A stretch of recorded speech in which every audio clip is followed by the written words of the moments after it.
Hey Aquarius, I've got your card, so let's get started.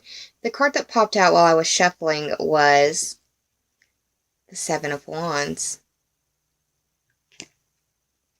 The 7 at the top speaks of the seventh house on the astrological wheel. That's how I see the numerology in these cards. That is your partnerships and how you identify who you are as a person through those relationships with others. It's also counseling and dealing with open enemies. The wands represent fire sign energy. The fire signs are Aries, Leo, and Sagittarius. I have a feeling you may be dealing with a Leo, and I'll give you the heads up as to that in a second. But this card speaks to defending your ground, defending your territory, defending your stance, possibly even having to debate about something. It's emotional and it's impetuous and can feel very fiery.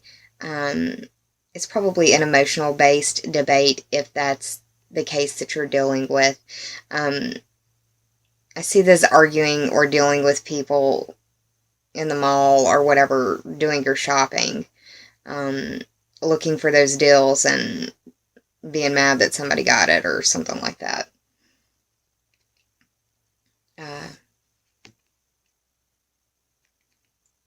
And, I was looking at this spread. I was talking about on the 19th and the 20th, Mars moving into Pisces, which is your second house.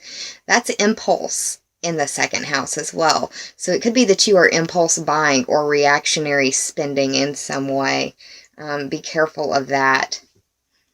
Mars in the second house can be good because it could be, earning extra money and getting overtime, but it could also be spending. So understand that that's how that can play out. Now, the underlying theme or the overarching energy that I got for this spread is a major arcana card. It's the third card in the major arcana. It's the Empress. The 3 for me represents the third house, which is speaking to that, especially the Uranus side of the Jupiter-Uranus opposition, that it'll be occurring in your third house. The third house is the house of Gemini. It could speak to communication, short-distance trips, siblings, cousins, or neighbors. Also, Mercury is going to be going retrograde mid-month. The Empress is a major arcana card, represents the planet Venus, and Venus is moving into your first house, the house of Aquarius. Venus is the planet that represents love and values. It also represents harmony and beauty. It can be resources as well, money. The Empress card represents being abundant or having the abundant lifestyle, or, feeling abundant or prosperous. It also speaks to the feminine principle. Could be definitely feeling yourself this month. Venus is moving into Aquarius at the very beginning of the month. Makes perfect sense on that end. But the Empress is also a productive card. She's a producer. She's able to use what is around her to make her life better in some way, using her skills or what is around her. Now, this could involve a Taurus or a Libra because Venus rules those two signs as well. We also had the House of Libra show up in that 7 of Wands card. So, just giving you as much information about this spread as I can and as many different avenues as I can. But the fact that she's in the upright, as long as you pay attention to your bank account and your resources and try to get the best deal possible. And even, I could see this as trying to get somebody to price match. You know what I mean? It could be as mundane as that. But yeah, look for the best deals and you'll end up at the, in the end feeling like the Empress is the best advice I can give you looking at the cards that I see. Now, the first in the top 3 for clarity is another major arcana card. It is the Strength card. And this is where I said it might involve a Leo, because there's a lion right here, and that is representative of Leo. I also see the infinity sign, and that reminds me of Scorpio, so that may involve somebody of that duality. Maybe you're dealing with kids, and one's a Leo and one's a Scorpio, or something to that effect. But like I said, I see the infinity symbol as Scorpio, and this lion is instantaneously, I think, of Leo. But whenever I see this card when I'm doing a spread for myself or a friend, I always think, have the strength to keep your damn mouth shut. Because she is fighting with this beast to keep the mouth shut. Doesn't look like it's too much of a struggle. She looks like she's got more power over him, but, you know, have the strength in that way. Now, this is the 8th card of the Major Arcana. The 8 speaks to, for me, the astrological 8th house, which is ruled by Scorpio. But it also is the house that is dealing with other people's money. It's the house of dealing with regeneration, transformation, and metamorphosis. It also speaks to sexuality. And with Venus moving into your sign, you may be dealing with a lot of people coming at you, and you're just not in a position to where that can happen, and having the strength to deal with that. It's also the house of instincts, be them primal, basic, or instinct, or like humanistic instincts. And I also need to say that it's the house of life, death, and rebirth. So that might be the, you know, a case for maybe just one Aquarian out there, but I had to throw that out there. Now, the Strength card as a Major Arcana represents the zodiac sign of Leo, and it deals with having self-confidence. And it's really speaking to using your talent. And didn't I just say that she uses either the skills that she has or the things that are around her to make her life better? This is having the strength to use your talents. Maybe a side job. That'd be cool. That would be a good way to utilize that Martian energy in the second house. You know, extra money coming in on that side as opposed to spending it. But, the second card is another Major Arcana, so it can feel like a very karmic time for you. When I see a lot of Major Arcana, it feels like it's the situation, you're more riding the waves than you are really able to swim against them, or, you know, what am I trying to say? It feels like things may be happening to you as opposed to you being proactive. It may be feeling very reactionary is what I was trying to say. So, second card is the second Major Arcana, the High Priestess. The second, this number 2 up here, speaks to me astrologically, the astrological house of Taurus, which is your money, your possessions, your earning ability, your self-esteem, your values. The things that you could point to and say, mine would probably qualify as a second house.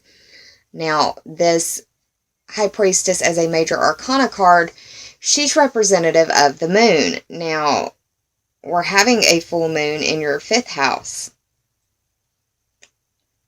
That may speak to you. The moon is also the ruling luminary of Cancer. So that may be important to you in some way.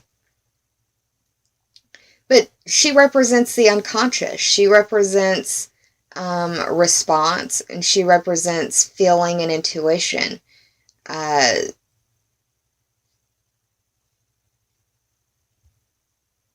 It could be that you may have to listen to people vent. It may be that you need to express some sort of emotion about something that maybe happened over the Thanksgiving holiday or something. But she can also be harboring secrets. And you've got a lot of 12th house energy, and that is the house of secrets. So, I'm not exactly sure how that's going to play out for you. It may be that you need to have the strength to express your emotion, or the strength to express your feelings. Because sometimes you can be a little detached about that sort of thing. That's not being ugly. That's just how I know some Aquarians that are very detached emotionally. They're very emotionally intelligent, but it's a way of protecting themselves regardless. The third card that I pulled for you, the final card is the King of Cups. And this is dealing with somebody who is emotionally intelligent and is able to express emotions well. You've got just a lot of people showing up. It's like a lot of character cards. You know, you could be dealing with, your sisters or your siblings. Sisters, siblings, same thing. Could be dealing with cousins. Could be dealing with your children, and you've got 3 girls that are arguing or just really giving you a hard time. But the one thing that I do think of when I see the King of Cups is the fact that he's got 2 cups in his hand. I always think of double fisting the drinks when I see this guy, because, the holidays can be trying. I'm not judging. Just be careful on that end. Don't end up making a fool of yourself because you're trying to numb whatever it is that you're not wanting to deal with, if that's the case. Because, the 12th house is it's dark in the fact that it's hidden. It's those hidden recesses of the mind. You may be having somebody want to have an emotional discussion with you that maybe you've been avoiding. And that's what I see for this spread, the way that it's laid out in front of me. The King of Cups is, a mature water sign. That would be Cancer, Scorpio, or Pisces. You do have Mars moving into Pisces. It is, I see that as Mars moving into Pisces.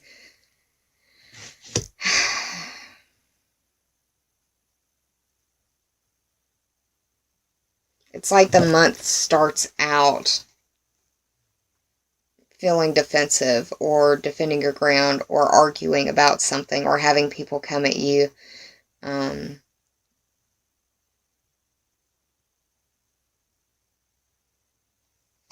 But I did the math on the cards here. We had the 8 for the Strength card, 2 for the High Priestess, 3 for the Empress, and 7 for the Wands.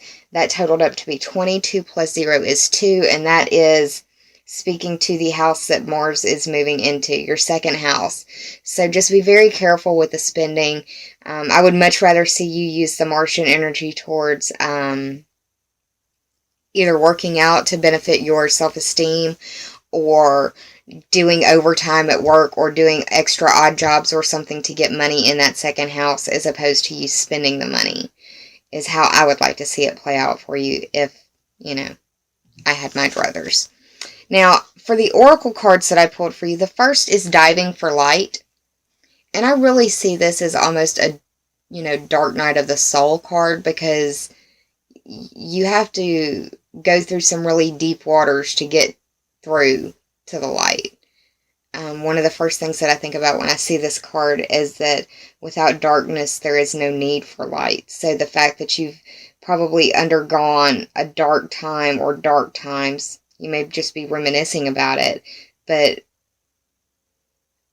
without that darkness, you wouldn't understand the need for light. Now, another thing is, I want you to Google seahorse symbology.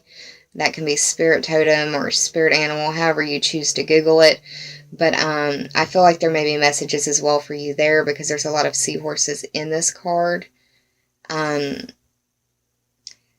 This card also acknowledges that there may be no justification for the situation that you've had to endure or witness or go through, but it's a calling for your empowerment through courage and bold trust. And understand that your vulnerability is a superpower for you. This card also acknowledges that it is a time of spiritual testing. And a spiritual testing it can feel like a very dark time. Now, the 11 speaks to the house that you rule on the astrological wheel. That's the 11th house ruled by Aquarius, and that's the house of your friends, your groups, your future wishes, goals, and dreams, the bucket list that you have for yourself. You could have either experienced through a friend's life some very dark, trying, testing times, or, you may have gone through it with the loss of friends or shifting of groups, or even the reassessment of your dreams or your goals. And just understanding sometimes that you have to have that pruning away of whatever isn't working for you anymore to focus on what is working for you. It can be a very sad time for some people. So be gentle with yourself when it comes to that. I pulled another card for you, and it is the 17th card of the Sacred Rebels Oracle deck, and it reads, what is already with you? 1 plus 7 is 8, and that speaks to the Scorpio-ruled 8th house. You had an 8 show up before, so that house may be important to you. That's the house of life, death, and rebirth. It's the house of instinct, sexuality, regeneration, transformation, metamorphosis, and other people's money. Whenever I see the butterflies, I think of the 8th house, because they start out as one thing and they are something entirely and completely different. And I also think about the journey of that, where a caterpillar is on the ground, and by the end of their transformation, by the end of their metamorphosis, their view is completely different. They're looking from above down below. I just think it's a beautiful way to think of it. But this card acknowledges that you have what you need at hand already, and that what you seek is actually nearer than you realize. This card also acknowledges that you're more ready than you are willing to accept, and that the chapter that you're in right now can have a happy ending if you desire, but you have to remain in your authentic truth.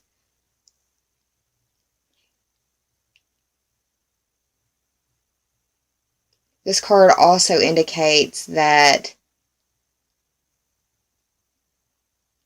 you don't need an army of resources at your disposal to make this happy ending happen either.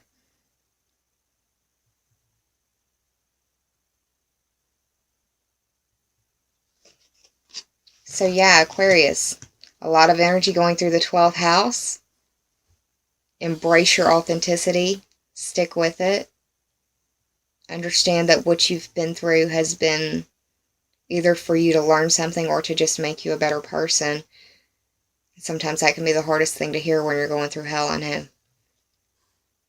I hope that you enjoyed this reading, Aquarius. If you did, please like, share, and subscribe. And if you already have, I thank you from the bottom of my very grateful heart. I will be back for your mid-month reading closer towards the full moon. Give you a little bit more information about the full moon with that. But until then, I hope you have a wonderful, happy holiday season. And remember what it's about. Spend time with your family and your loved ones. Make memories. Those are the things that you can't necessarily buy. And those are the things that no one can take away from you. I send you many holiday greetings, and I hope that you have a blessed holiday season. Take care, Aquarius.